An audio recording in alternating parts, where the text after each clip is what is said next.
Hello Libra, welcome to your reading. This is for May 28 to the end of May. No? Libra, for those of you who's new to the channel, don't forget to click the subscribe button. Huwag niyo rin pong kalimutan mag-comment po kung kayo nakaka-resonate and hit the notification bell para po ma-notify kayo every time na nag-release tayo ng bagong video. Ayan, Libra, kung gusto niyo po ng dalawang reading sa akin, meron po doon sa kabilang channel, that is Babaylad TV. Yan po ang ating unang channel catered for our international audience and nag-live din po tayo doon. No? So, kung wala po kayong time para sumali sa live sessions, ang magandang balita naman po is pwede kayong magtanong sa comment section. No? Sa comment section, as long as the question is answerable by yes or no. No po. No, pero kung feeling nyo naman hindi kayo masasatisfy sa yes or no na sagot, meron po tayo doong link sa description box ng video na ito. At sa link po na yun, meron doong pwede nyo i-click or i-copy nyo yung link. You will be routed to my website. Meron pong form. Sa form po na yun, meron pong drop down, good for one question, 2 questions, and we have a promotion for 4 plus 1. So 4 question plus 1. And kung gusto niyo rin pong sumali or mag-avail ng ating private reading, nandun din po yun sa kapila, sa description box rather.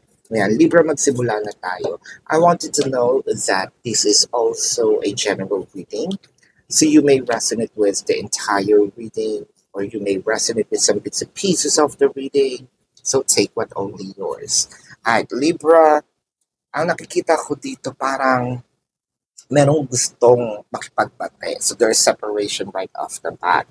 Itong separation na to, pwedeng ito ang pinakamatagal or ang pinakamalungkot na lang sabihin natin. Ito ang pinakamalungkot na separation ninyo or away. Separation can be physical or energetic. So physical, the person might be in a different city, state, county, country, different continent. Ang energetic naman, ito yung parang sinasabi natin hindi nag-uusap, naka-block, may tampo, ganyan, hindi masyadong nagpapansinan. Ito yung pinakamalungkot. Pero, ang nakikita ko dito, meron ng clarity kung sino man yung nakagawa ng pagkakamali at kung sino man yung nang iwan or both of you wanted to have a reunion, reconciliation in regard to your connection. So 7 of Cups, the Magician, and the Mother of Cups. Uy, may nagpapapansin na dito. Actually, I feel like yung person mo is parang gumagawa na ng way, kumbaga tinitrigger ka na rin niya. Ang hindi lang maganda dito kasi 7 of Cups is parang gumagawa din siya ng mga paraan para mainis ka pa lalo, Instead na sana nakakapagpabuti yung ginagawa niyang way, mas nakaka-trigger sa'yo. Kaya meron ditong part na instead of parang sabihin sa kanya na okay na, parang mas lalong painit ng painit ang ulo mo. The Daughter of Wands, pero yun nga, the Mother of Wands, nakakausap mo siya o nagkakaroon kayo ng discussions.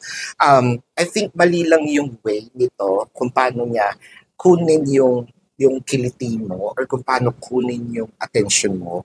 Ang sa kanya, ang pagkuha niya dito is pang-inis, with the 6 of Cups and the Lovers, pero hindi naman natin maikakaila na miss niya ang isa't isa. Ayun nga, Libra, ang nakikita ko dito sa inyong connection is parang meron ditong sabihin natin with the Sun of Swords, the Son of Pentacles. Kumbaga, ang paghingi ng tawad dito is hindi nagagawin or may mga pangako na hindi ko nagagawin ang mga ginawa ko dati. Now, with the Son of Swords, ito yung pangako sinasabing mag-i-stay na ako with the Son of Pentacles, the Strength cards, and the 9 of Cups. Kung meron kang mga request dito, kung sa isa yung person, I feel like gagawin naman niya ito. Meron ditong parang sinasabi niya na to cease to believe, gagawin ko na siya. Action speaks louder than words, with the Strength card. Ayoko na lang mag-talk parang ganon.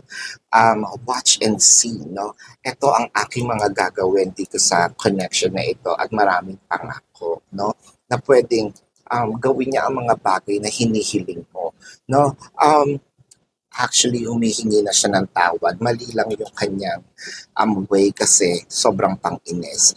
Ayan. So, Libra, tignan natin ang zodiac sign ng taong mahal mo. It could be a placement in their chart. It could be their sun sign, no? I'm seeing Pisces. I'm seeing Leo. I am seeing Sagittarius, Taurus. Ano yung una dito? Yeah. Cancer. I'm seeing Scorpio. I'm seeing Gemini. So, this is your reading. Maraming salamat po. And again, para po sa mga bago, don't forget to click the subscribe button. Smash the like button, comment below kung kayo nakaka-resonate and hit that notification bell. Libra, maraming salamat. Love and light. Namaste. See you po sa susunod na reading. Goodbye.